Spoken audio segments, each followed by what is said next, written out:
muri abana babi muri abagome. Uravuze ngo ntabwo nkumvishe neza.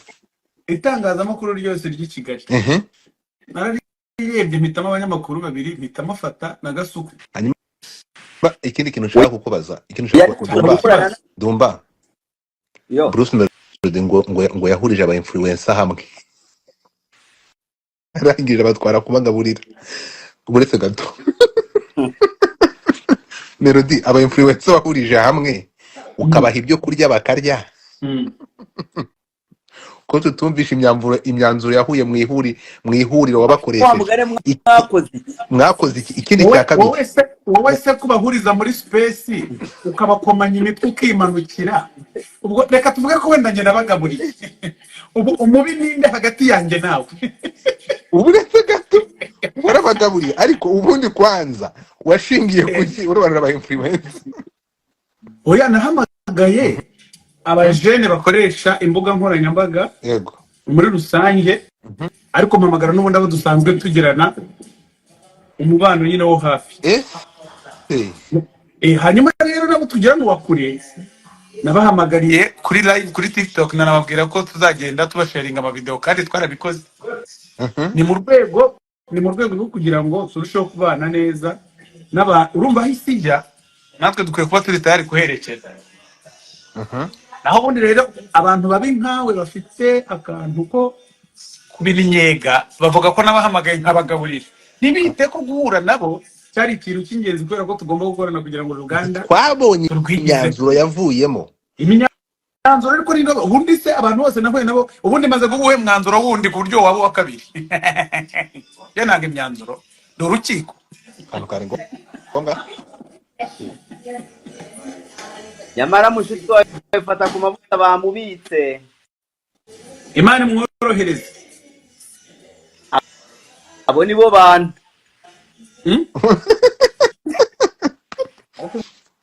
Ngo bagira ngo nk'ibyo mbikore nk'ikigo. Uragira ngo ngiye kuganiriza inzego. Oya nagira ngo Ddumba. Nyuma yuko ubonye ibisubizo bivuye mu ipimwa bagasanga afite igipimo cya 298 mwumvisha ugize ubwoba mu nda. Fata Jena guchos nabwo nabimenye. Fata nabusoma nibwo ukurura indege. Melody nibwo higera hano hijya ku internet. Ddumba uzantwa Melody ntazave nahanga tutamutwaye kumuvuza. Buriya irandwa birakira yo gutinya indege birakira. Uzi ko aza muri business class kandi afitemo internet iri full. Ariko Melody avayo afashe ntabwo arya mu ndege paka yeze muri Ottawa amasaha 16. Ndabamenyesha ko iyo ndwara niba inakira ntayivuriza hano nzayivuriza i Kigali ntari busubire mu yindi ndege.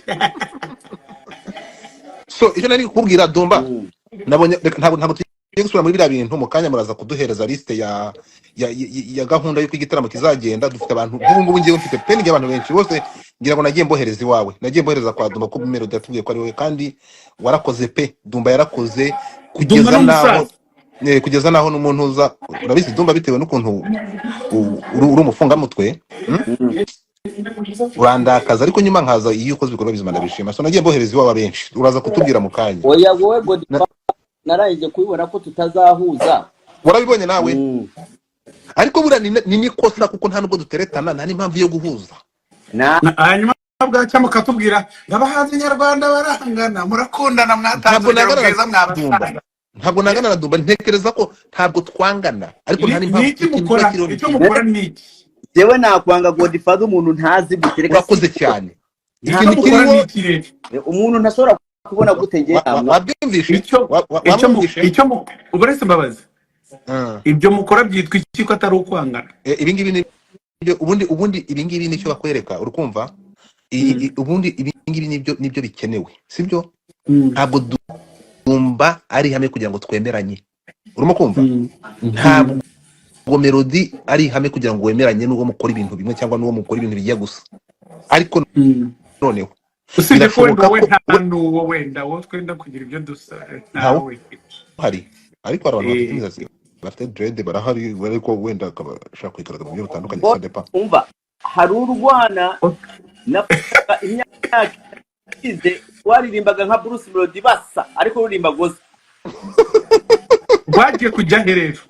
ruracyahari mani noneho rwanditse indirimbo nziza we rufite indirimbo nka 500 nziza afite mani aririmba umva Bruce uriya Witwa nde? mutipe ndaza kumuguhereza Oya bari kumuvugira hano abantu bakajya kumushaka. None se bari kumuvugira ahantu abantu bateraniye.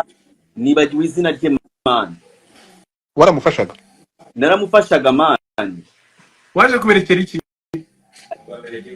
like yarabuze after covid yayisabura ava mu bintu by'intuza ngo yashaka guhindura ngo ave muri gospel ariko the guy aririmba gospel noneho we icyo kurusha kwandika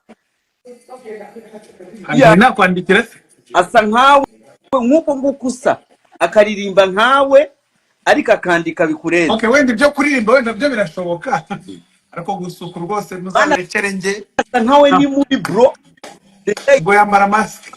ugly guy the guy Ibyo bintu nibyo bituma nkomeza kwihisha kuko iyo mumaze kutubwira ko umuntu ari mu bintu wese niba muvuga ko ubwo muramutse mumbonye mwankora iki mfite isura ihurutiye nk'iyi farashi wowe uruzinga uburanga buke urumva noneho umunsi wambonye none ntabwo nzagukira ndi mubi pe Uburanga ntimukabutindeho navumbuye ko babeshya. Abantu barabeshya. naje uburanga Iyo baba babugenderaho mbana boy nkere kubaho. reka nkwere ku buranga Bruce ubu nibwo buranga umugabo wabonye Noneho ntangire kwiyemera rero. nushaka uvuge ko ariko mwiza wa gihugu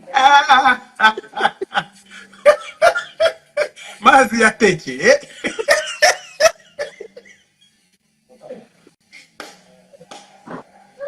hari agakobwa gafite akavideo kakoze kavuze ngo njye ngo kuva n'uno munsi ngo ntihazagire ngo umuhungu ngo ufite ngo imyaka ngo itangira ngo na 2 imbere ngo aza ngo kumamagara ngo cyangwa kunyandikira ngo kubera ntago ngurisha ice cream kandi ndakajya kavuga ngo murakoye Iyo kabifashe muri video. kayimaze muri iyo kandi kitangazo se kakarimanika nk'ahantu muri hudaho ahantu hundi gasanzwe gahurira n'abantu. ndashaka guhereza Ddumba challenge Ddumba murakoze Ddumba wagusaba iki ni icyifuzo nahawe na bamwe bagukurikira cyangwa abakunzi bawe barambwira ati ngo dufate tubarize dusabire Ddumba iki kintu nubundi ko indirimbo zose azikorera challenge aziceza ubu ntiwakora amateka muri iyi concert cyangwa muri ibi byishimo Meddy agiye kuduhereza tukakubona kuri stage uri gukata ikibuno ukadukubita ikintu bita umuziki ukaducezereza bitewe n'ukuntu Melody uraza ko ibyo bintu yabikunda ngo ngwiki Okay, reka tubivugire imbere y'abantu ndabikunze. ibaze par exemple nk'abantu bamure yaye Ndabikunze. reka nkubwire nk'abantu abantu babizagiye guhurura ndatekereza Ottawa abantu batangiye kuva za Toronto za Kingston hari abanyandikiye batangiye kuvayo bazaba bari muri Ottawa Gatineau of course urumva ni hame uramugiye uvuye wanyu no Ddumba mbere yuko uva muri yare winjira Ottawa hari undi mugi uri hagati bahita gute ukiri muri Quebec ari Quebec City no Quebec City ntabwo iri ku muhanda uva muri yare za Ottawa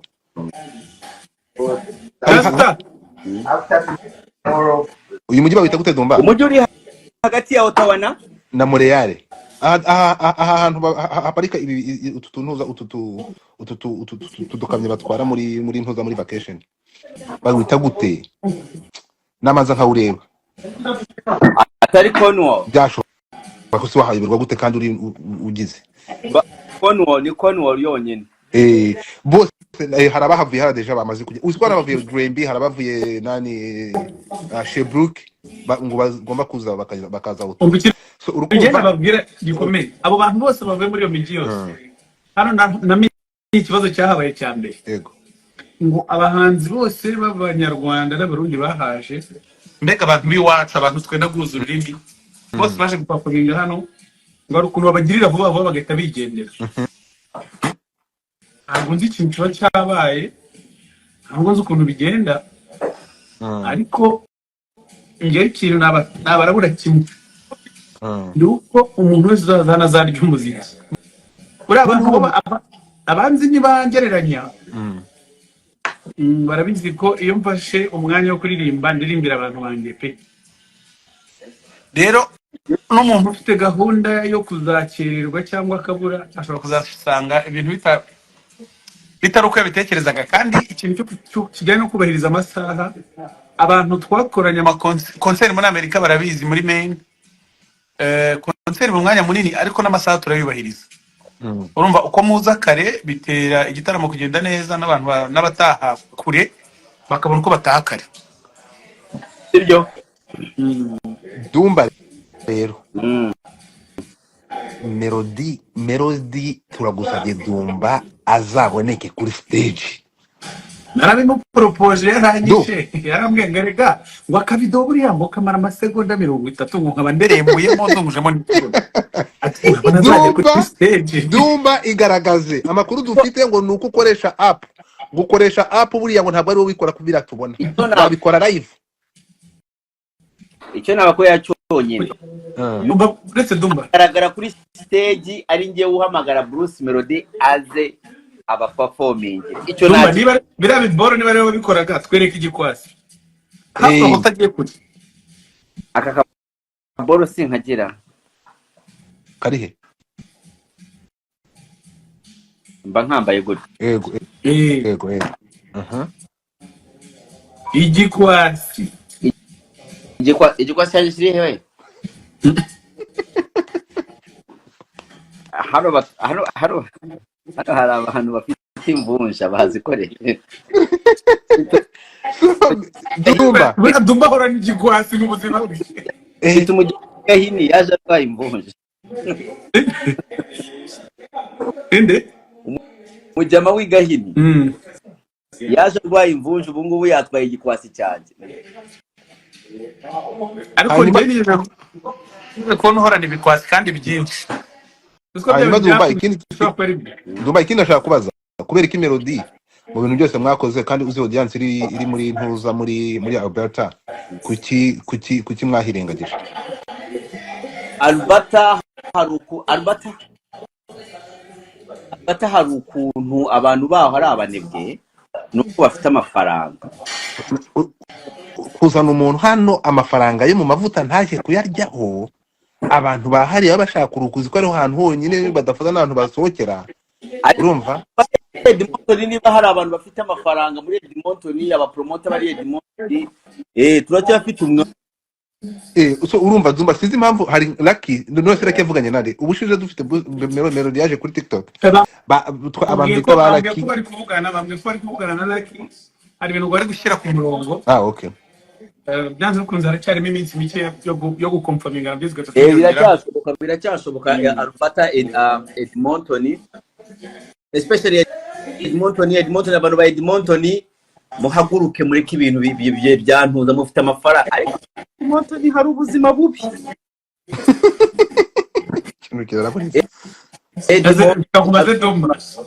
Uretse kuvuga iby'ubuzima bubi bwa Edmonton, nk'iyo ufite uruhara ukanambara ingofero isa n'uruhara uri bumva ukoze iki?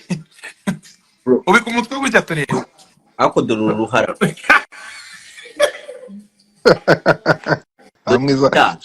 nta mwiza buzinenge. Iri shyano riza kugira umusatsi nka afro cyangwa kagira dread ibyana muri ariko mubanza twari kumukira. Ddumba rero umva makuru mfite. Ddumba akora ko apuntu ibintu muri kirete.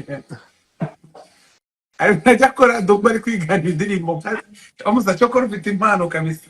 Uzi ko impano yawe ari we wenyine wayivumbuye urayivumbura. Ntabwo ari n'imana, icyo bakita art.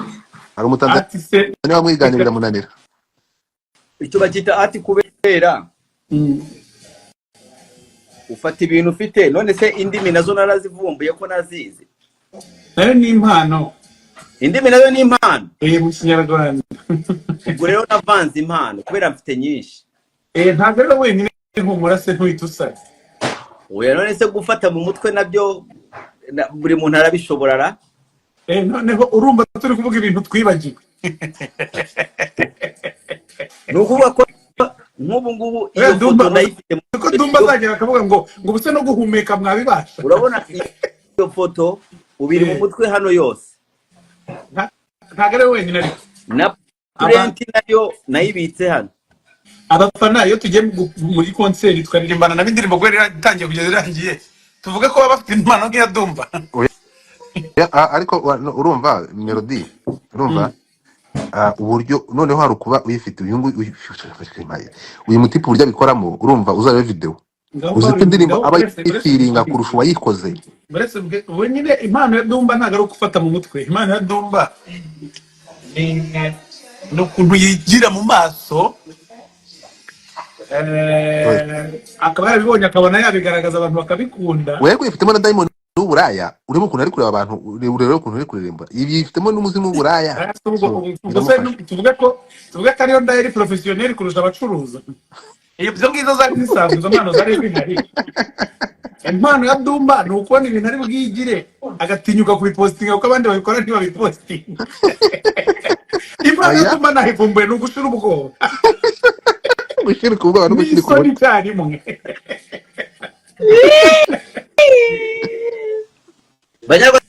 Abanyarwandakazi Cinyusi yageze muri Canada. Ni nacyo twari tuje kubarabura. Mpita mbona bano bagabo ndababanireka bahamagare tubibabwirane. Nimubwire ngo hari urundi rukundo nakunze Godfather ndacyamwanga. Waduhuje n'Ikinyusi kubera ngo nawe aba muri Canada nanjye mba muri Canada yavuze ati abakanadi baba influencer katurebe niba mwawuri ariko Godfather mumenye ko ngiye na Godfather ntaho duhuriye ndacyanga. Godfather bakiyeka ko abantu b'i Kigali bari mu gicuku. Uyu munsi tuvugana n'Ikinyusi. Urabona nk'ibyo bintu mvuze kumenya ko rwa Godfather ari igifura ubu rwarakaye ubu rwarangiye bari gupfureka bana kumanuye urumva bana kumanuye igifura kibi cyane urumva ijambo uranyanga winkunda ariko winanyaga nyakupfa wese uranyagwa impori none zo kwecushaka ko abantu bagukunda ku ngufu mara kunyanga ku ngufu. Jambo Godfather rero nanakwikundira ikibazo cyawe nuko uri ikigoryi like ntabwo ufite sense of direction ariko ndagukunda. Pese ko ari umwanzu bivemo ndagukunda gute. Kuza umuntu kwifata imbere y'abantu 800 ngo ndakwanga. Udakirenge mu cya Bruce Melody wafashe umwanya kandika indirimbo akayita ngo ndakwanga. Mukayikunda mute ko muri babi.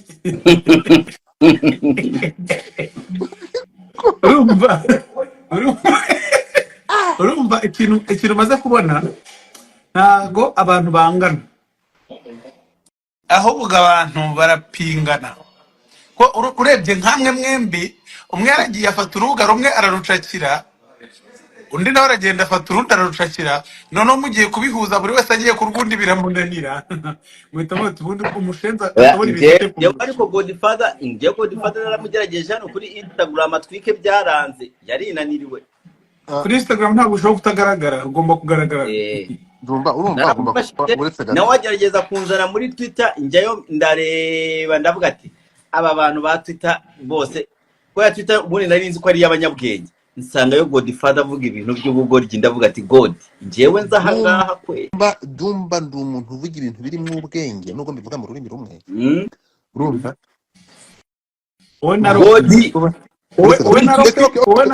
mbere yuko baratuzezera Ddumba kankubaze mubona mfite iyihe mpano mubona nta mpano inyihishemo imeze nka zahabu iri mu cyondo batarakarabya inde abanza Ddumba God ashobora kuba afite impano yo gukanga kubera God uzi ko akanga bakaritazi bagakangika cyangwa abakanga bafite impano yo gukangika ariko kimwe muri ibyo uzi ko God mani usanga umukaritasi yatumiye abantu utibazaga ko bashobora kuza ugasanga mwite sibyo ni God ari rero ibyo bintu byo gukanga yihaye kubinkanga ndanga nanza ahita amanura iyo ahantu mbere adashobora umwana mwiza kumukanga mujye muri abantu mbere umwana mwiza njyewe ngubu ndamubona hano ari guca abindikirana n'abantu batagira ahantu bajya nkahita muzana hano tukaba duhererekanya ibitekerezo n'urugero simusiga muyandi magambo nkuye mu muhanda ndi inzererezi none ko mubonye ubu hano urumva nari kugureka akomeza nkakumanura narakumanuye ariko nanone nta rwango nari ndi kukwishyura ubu nakuzamura rwose iyo utamanura mbere ngo urebe ntabwo twari kuzagerana duhurira mu bintu by'imimanuranire n'imizamuranire iwe wabi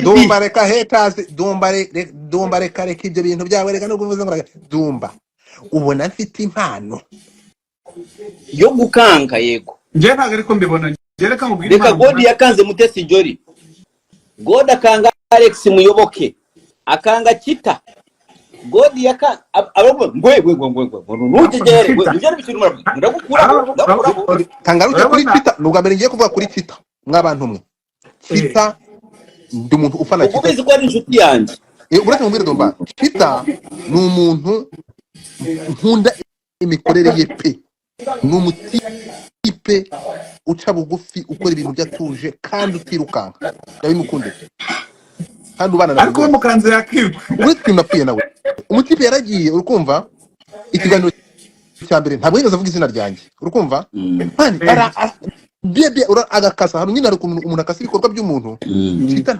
Kita ni umuntu ndamukunda ariko ikintu cyambaye aragenda aravuga ati ngo mu kiganiro ngo ni gute ngo bari abantu ngo bafite ngo amazina ameze nk'ay'imbeba ngo birirwa bakora amaspace gutyo byari babigira kabiri urukumva ariko yavuze ukuri uretse gato genda gakeya sibyo kitari mu bantu ba mbere space iyo mfite space nateguye ari mu bantu mbere bahicara bakava irangiye turi kumwe bro hari uko ushobora kugaya ibintu by'umuntu kita turavugana he has my number sibyo Ddumba Kita yavuze ko amazina yawe ameze nk'ay'imbeba genda gakeya ndabizi urashaka ntabwo yavuze ko amazina agenda ameze nk'ay'imbeba urimo kunyumva uretse gato ariko hari ikintu cy'imbeba yakuvuze ntabwo yavuze ngewe navugiye platform muri rusange urimo kunyumva ntabwo yigeze sibyo ndavuga haruguru yuko iyo mudahwanyije platform nyine urukumva ibyo bintu bisobanuye kare ni nk'ukuntu umuntu ashobora kuza hano urukumva akavuga ngo abantu bakoresha Instagram bafite amazina nk'ay'imbeba sinzi no kubyumva cyangwa abantu bakora ibikorwa nk'iby'imbeba sinzi no kubyumva ameshoni izina Ddumba ariko yatatse feed urimo n'ibikorwa by'umukora abigize umwanda of course urareactinga nanjye tutse abahanzi ntabwo yigeze ameshoni izina Godfather ariko yaje abantu bakora bafite amazina nk'ay'imbeba birirwa bavuga ubusa so ni nk'ukuntu nazana bavuga ngo abantu bakoresha Instagram ariko bakora ibintu by'umwana of course Ddumba araza kureactinga kuko ari muri iyo field oya Godfather uratwika ariko ubura kimwe mumbeba bavuze nawe urimo nje ubwo yangize umuyobozi w'imbeba none se urumva ataranyise imbeba none mwahora niki nose ntubyumva ni babaje kuri Kita ariko okay naramushubije ariko Kita ndamukunda jusqu'au aujourd'hui ndamukunda pe ayivuga waka n'uburyo yitwara ndi mu bantu bakunda Kita ariko rero twe gufata umwanya ngo tuvuge kundi mwana kuri platform hano ambwire God uratwika ariko uraburamo ikintu cyo kwirengagiza comments z'abantu kandi sinumva impamvu utakiga kubera nta nubwo ugaragara mani simana nakwirengagiza Ddumba nkawe nakwirengagiza Ddumba ku mutima iyo umuntu ababaye ninde wakubwiye wahashima catfish ku mutima haba catfish nyakupfa we ninde ko umutima ugira catfish umutima niwa kunywa shoti gushima ku mutima bombo washimaho gutya kandi ugasanga umutima ahantu uri kure umuntu agukubitsa agakomenti karagiye neza no mundi we mutima ngo wa kagajya kagukirigita abantu rero basize mu Nyakazi yaramanuye Ddumba ashyiramo umuriro ndagenda ndara ntasinzira iryo joro nasetse ijoro ryo umva ntabwo byambabaje nk'ukuntu Ddumba yahise acana umuriro ngo bararumanuye arabyapefetinga ndarababara Ddumba wari witura hasi n'abantu bakavuga ngo ngimporesha uzi ko ububabare si bwo bukuriza kuriza niko babimenye baba bakubwira bati burya twabibonye oya byari afitemo gutinya aravuga ati sinzi uko bigenze ngo yango buro nguramanuye Ddumba narakwanze umuntu yamukorera iki ariko rero njye nakumanuye nitonze kubera ko nawe warafashe njye none ntarazi n'ibyo kumanura n'ibyari oya warwaye inzika kandi yashize igihe kirekire bari kwirengagiza okay ntago mibyibuka reka nirengagiza ntago nibuka ko nakumanuye ubundi God reka nkubwire yo niba hari umuntu wababaye umanuye Bruce Melody ni njyewe Ddumba nuko utabimenye ukumva kuva space itangiye kugeza irangiye Melody yaraje space arayica Melody ndihangana ndamwubaha urukumva space narateguye nk'icyumweru nshaka kugira ngo mvuge ibyo nashaka kuvuga ntabwo nayishe ubusa wowe araza aritambika nashaka kuzamura icyo nashaka kuvugaho akaza akaba arabyishe wowe waje usanga turi kwivugira ibintu by'igitaramo turi gupromotinga ibitaramo twifitiye uzanyemo cita uzanyemo kumanura ubusanye ko nta kumanuye mumanure ntabwo buretse ntabwo ndamumanura ntabwo igihe cyo kumanura cyo kumanura ntabwo kiragera naba umwanzi w'ibihe byose urumva ubu igihe cyo nakoze natanze nati igitekerezo uko nari ngifite uko byari bikwiye ariko umuntu akumva ntibihwanye n'ibyo ashaka kumva we yashakaga ko yumva ibintu ashaka nuko akibagirwa ko erega ko Godfather yarangiye kumanura nk'inshuro 500 kuri TikTok abo ngiye nawe dutekerereza mu mutwe umwe Ddumba hari ukuvuga ngo Ddumba ni wa muntu uza Ddumba uretse gato ko urabona urashoboye ariko ntushobotse ubu ntwakaba nsaba imbabazi njyewe nsaba imbabazi ya gaskwere nyoko oya Ddumba ndakumanura wabyumvishe exactly urashoboye ariko uwo ni njyewe urashoboye ariko ntushobotse ariko Ddumba ujye wibuka ko niba wenda ufite n'abana bamenyere ko papa batukana gutyo ujye umenya ko hari n'abandi bana bari hano abana bagiye babwicyongereza ngwana babwicyongereza n'igifaransa ngira ngo aba bandi nta kibazo bavuga indimi za Godfather hanyuma urumva aba bandi bo bashake ariko sorry mu mbabari Godfather noneho nagusaba imbabazi nakubwiye ndi mu mushinga ufata Ddumba n'agasuku nkabasubiza ku murongo bakaba muri bigambo byabo meze nk'akasuku yagusweje nagusaba imbabazi ukabugimvira rungi sorry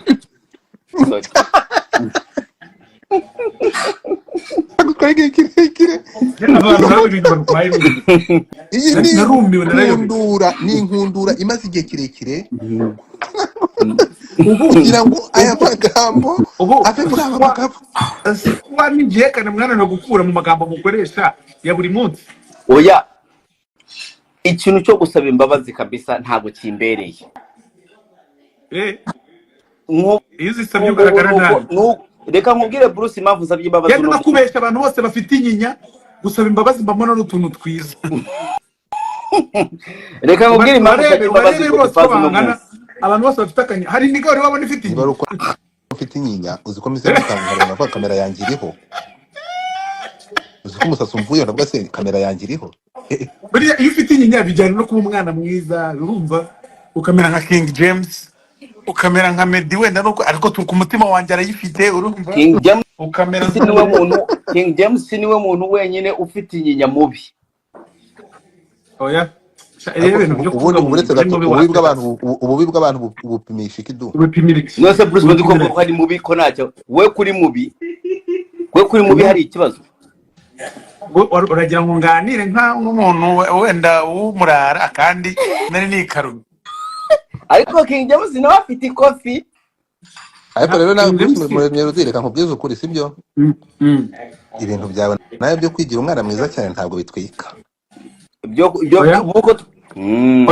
ariko afite igitaramerega nk'ubu ndi kwitegura show mba nirinda kugira umutima mubi kugira ngo nzaririmbire abantu banjye nduje hanyuma kwigira umwana mwiza bazagusaba kuririmba ndakwanga wange none se ndakwanga ujya wumva mucyagiye kane cyabo kari cyo wenda cyamufasha.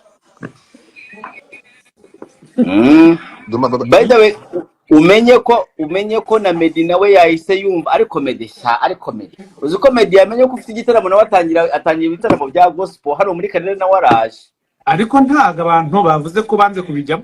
Sinzi impamvu mva ari bibi ya kubera iki Meddy nawe ufite, ariko reka ndeke kuvuga Meddy bahita bampamagara. Erega ngiye burumva mvuze kuri Meddy na Debe abantu bahita bampamagara.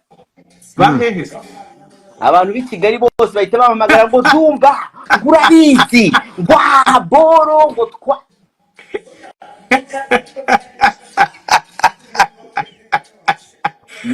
ndimo guseka nahise umunwa kugira ngo mutamenye yose tari hagati yanjye na Godfather. Iyo mvuze Meddy na Debe abantu bahita baza biruka. ntabwo duseka kimwe kinyo.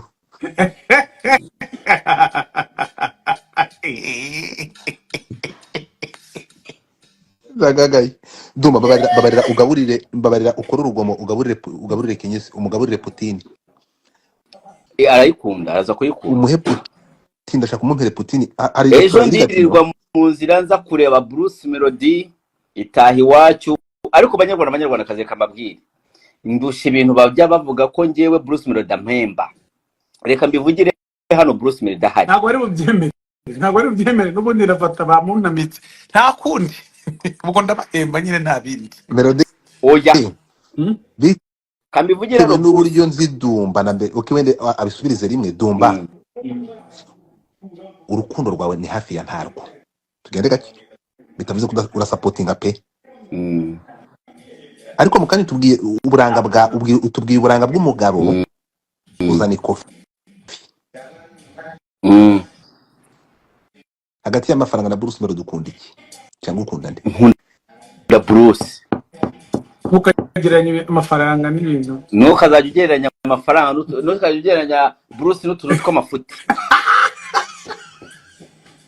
Ukunda Melody kurusha amafaranga? Nkunda Melody kurusha amafaranga.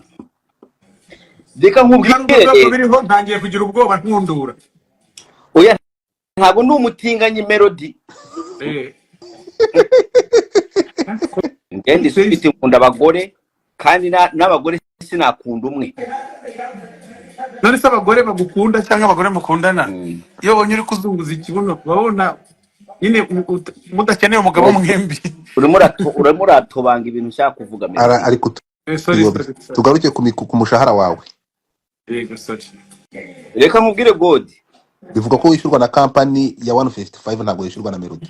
Reka nibanshoboye 155 you think they can pay me njyewe nkeme biti bro. Kazo rero Ddumba uvuga ikibazo ibyo byavuze iyo ntabwo nagukurikira mu magambo yawe ejo bundi warivugiye ngo impamvu uri gupromotinga Bruce Melody ngo wari muri gihe cy'ikiruhuko cyo kutavuga ku muhanzi uwo ari we wese ngo ariko impamvu uri kubikora ni umushahara wahawe n'amafaranga wishyuwe. Warabivuze ntiwabivuze?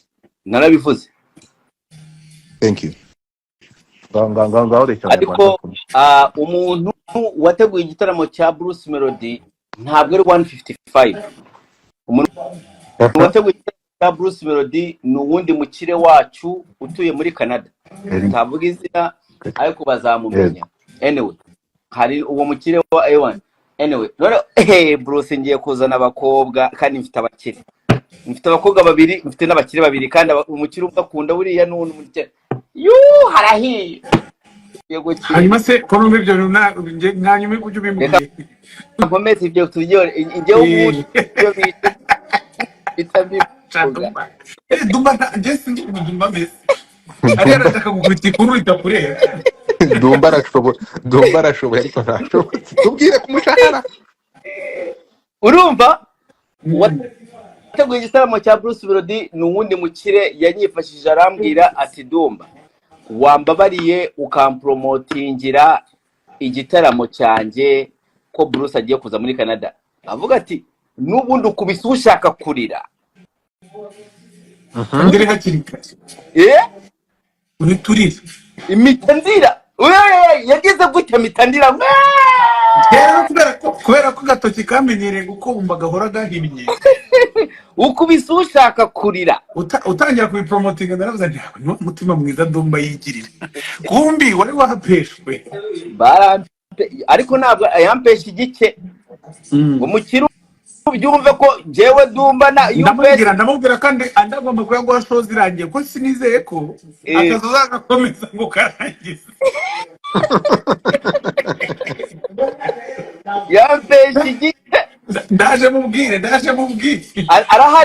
arahari hano ndi anyumva ntabwo anyumva kereka niba ari kuri live ariko hano ndi ntago ahari agomba kuba ari kuri live arimo aranyumva boss uku niko dukora umwambembye igice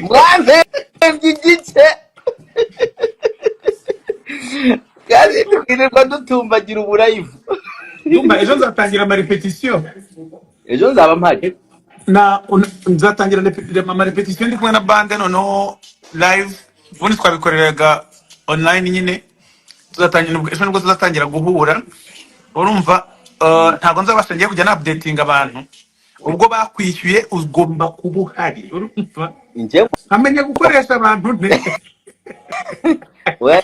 mpari ndi mu kazi wa-updating abantu ko ibintu bimeze ariko n'umuhungu wanjye ariko umuhungu wanjye ari umuhungu wanjye nkunda cyane hano sha ariko ntacyo nari kuzamuzana wamukunda uko nkuzi ukuntu umuzi kw'abahungu nkunda mbona ntabora Gatarina hari ikintu yagusigiye ko Gatarina yakuroze ariko yabigenje neza ko yambyariye abana ubwo we wanzanira iki kintu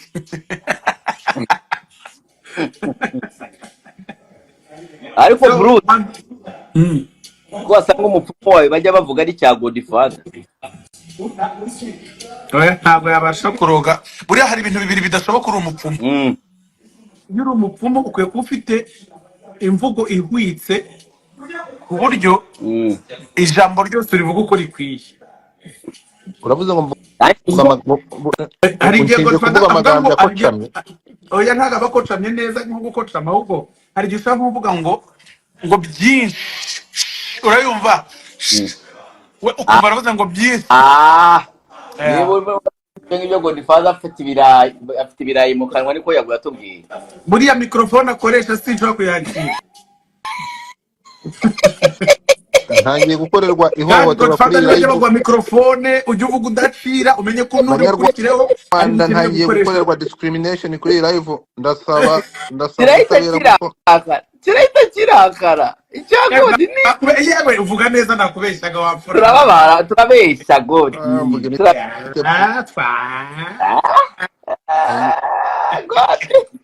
nakinaga twayikiniraga ariko reka mbereke sibyo ahise ahuruza ntabwo uhuruza njyewe ndashaka kuza muri iki gitaramo urukumva ura kutazahaboneka hose ariko aho nzaboneka Ddumba urumva ni ese avuga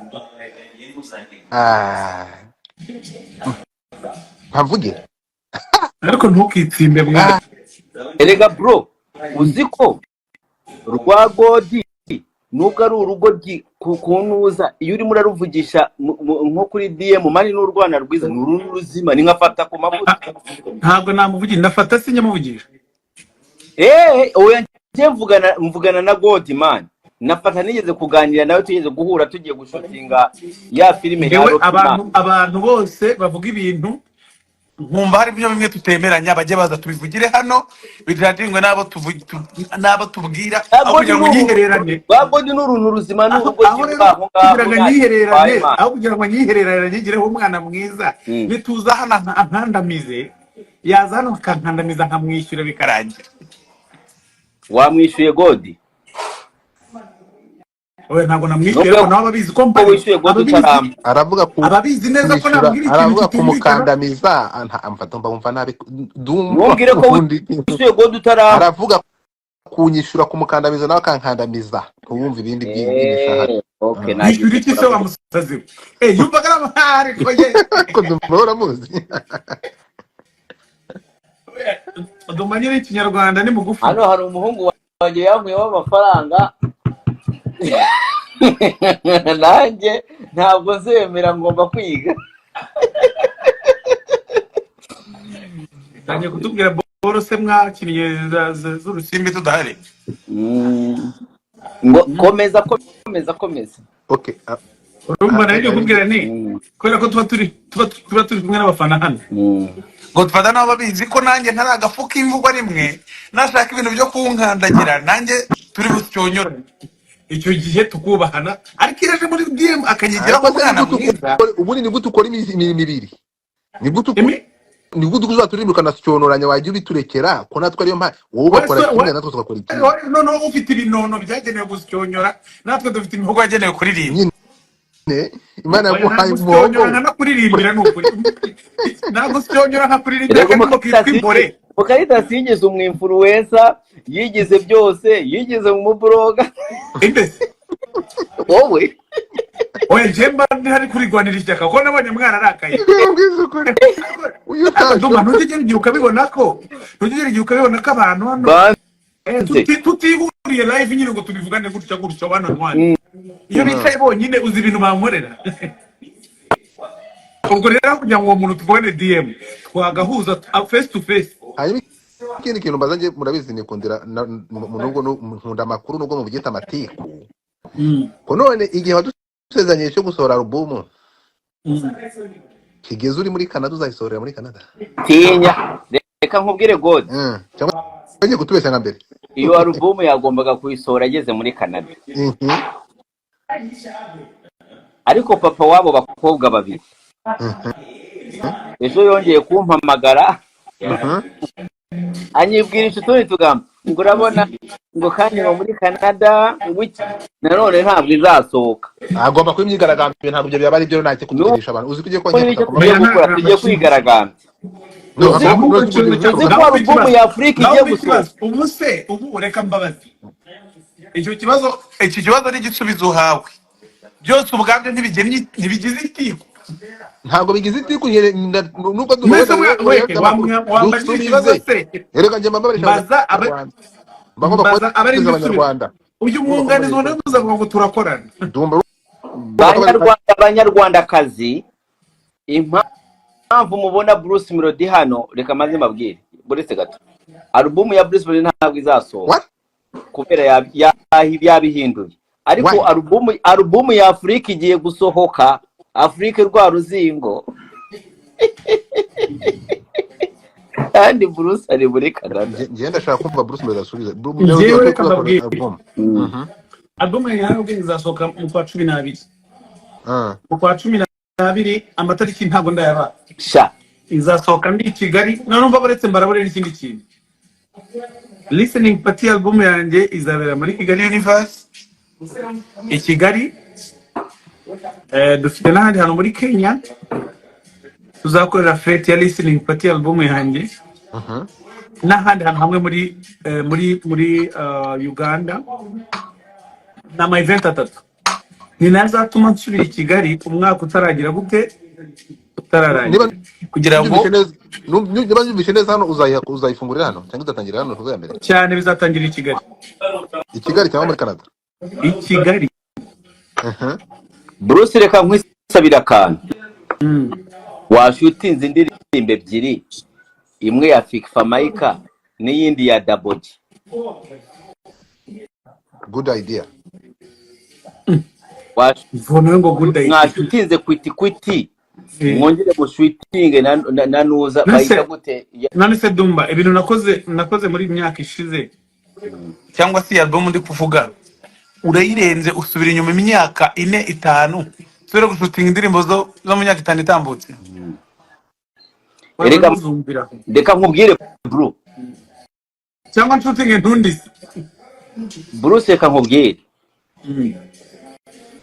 njyewe abantu bajya bavuga ngo ngiye ngo sinzi ngo urampemba ngo iki ariko guys ndashaka kwideklara nk'umufana.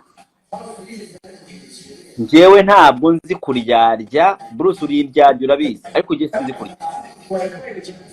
Bruce ni umuntu ufite ibikorwa byinshi by'umuziki kandi bishimishije biryoshye nkanjye umuntu uzi umuziki ntabwo.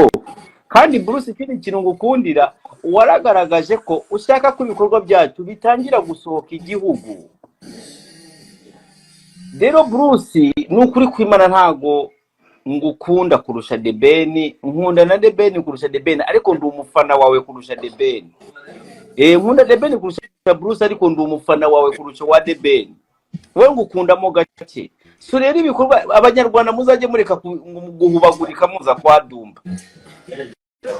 Ddumba ubundi buriya niba hari ikintu wankundishaga ngo nzagihingishe nukuri uzakireke uzakomeza umfane kunkunda n'ubundi ntatuzi mbibonamo.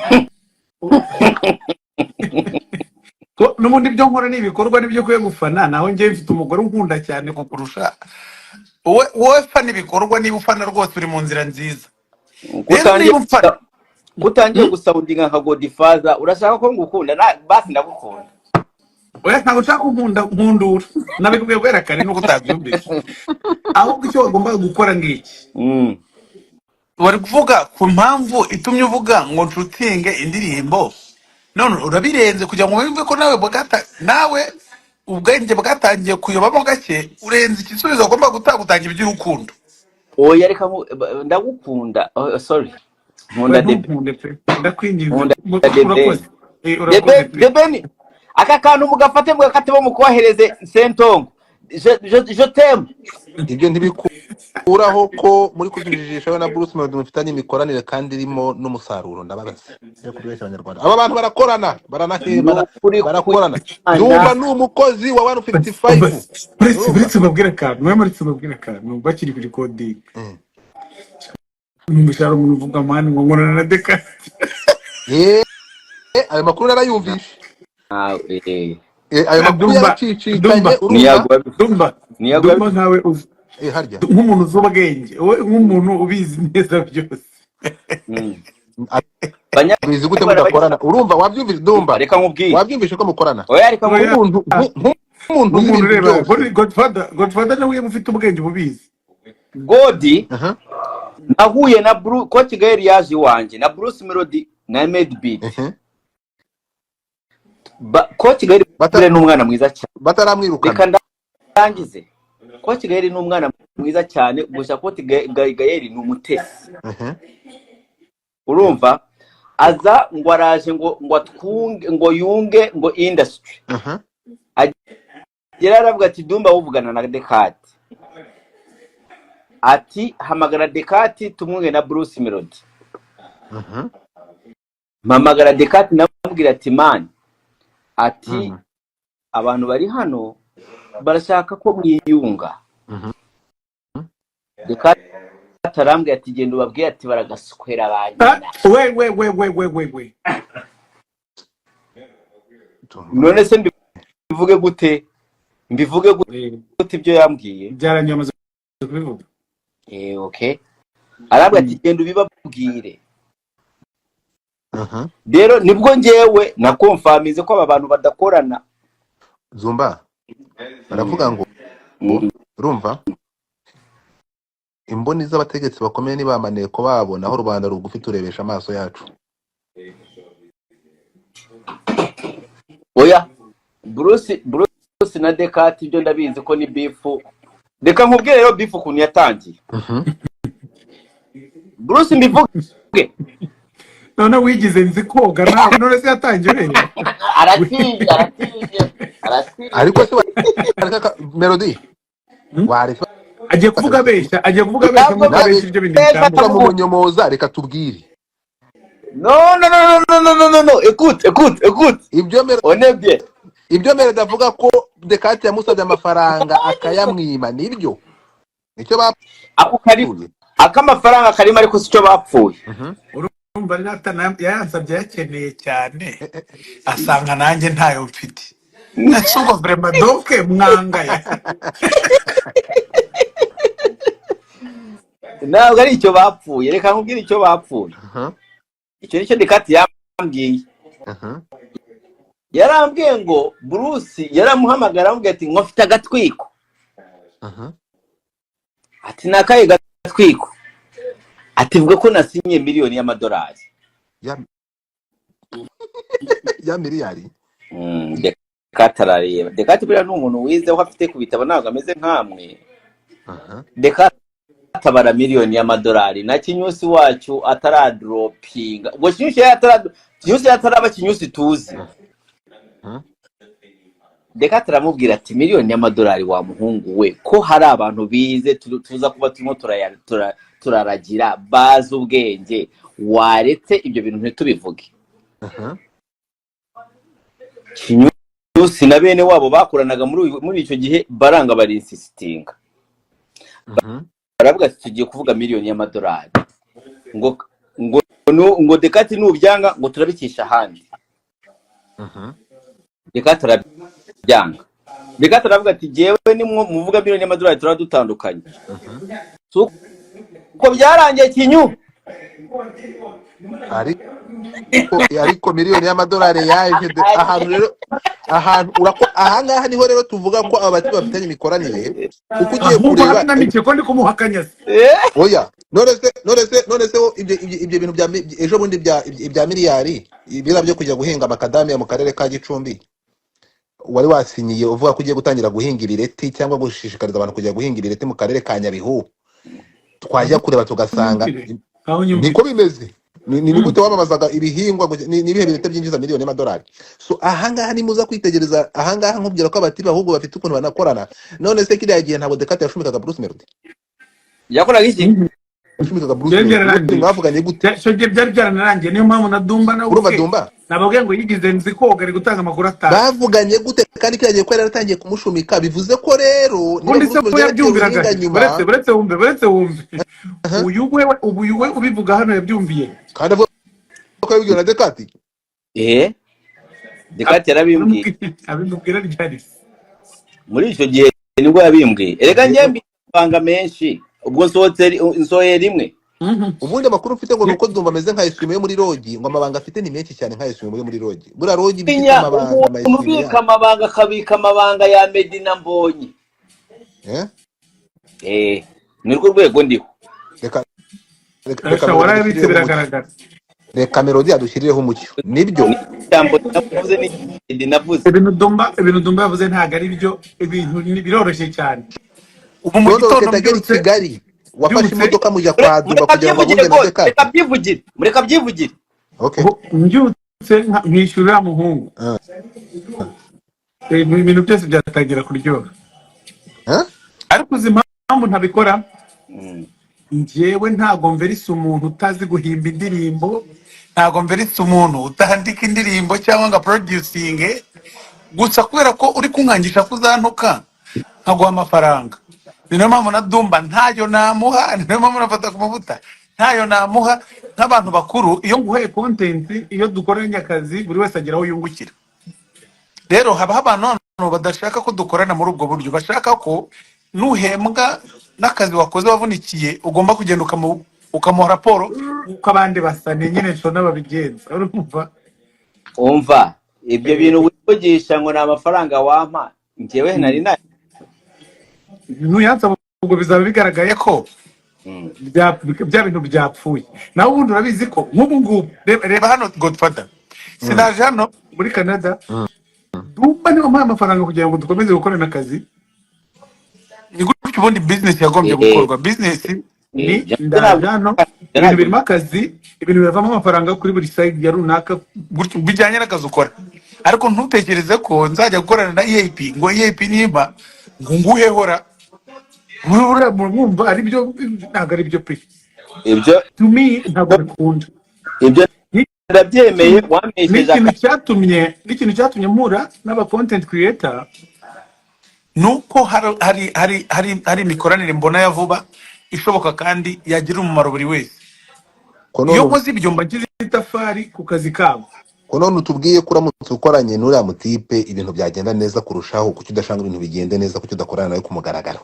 Ni ukubera ko ari gukoresha trade. Ni ukuvuga ngo nutamba amafaranga ndakuvuga nabi kandi ngiye kumuvuga nabi buriya birakwishyura. N'ubundi ntabwo ari byo bituma abafana baza kumfana cyangwa bamvaho. Ubuse ko mwafashe Sabe mukamubaga nta kinya wa mugani we miliyoni yigeze iba 900.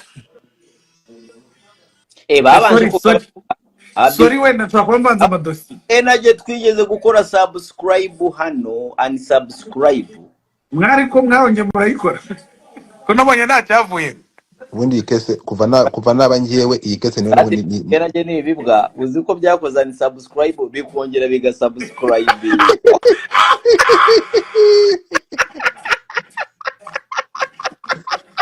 muri bikorye urumva icyumba ndi kubabwira umuntu nabi cyangwa ukamuvuga neza ntiwakabimukangishije mu gihe hari akazi mwakorana buri wese akunguka icyo gihe wabaye umusazi ntabwo uri gutekereza ku bandi uri kwitekereza ukumva wakica ibintu by'umuntu ngo nataguha amafaranga icyo ngicyo rero icyo nacyangiye icyo kintu ni uko uriya muji hari abantu nzi bamubera isa nyine ku kwezi yabaye randirodi Wani the ben. Ddumba tuvugisha ukuri ku kindi kintu aba bajene bacu uramutse uvuze ko ibyo wabikorera ko bakupeshe urukumva ntabwo byava amayo mpamvu ngaruka kavuga ngo Ddumba muri ibyo akora abishyiramo n'urukundo kundi ruhande urukumva ntabwo bashobora oya tureke n'ibingi byo muri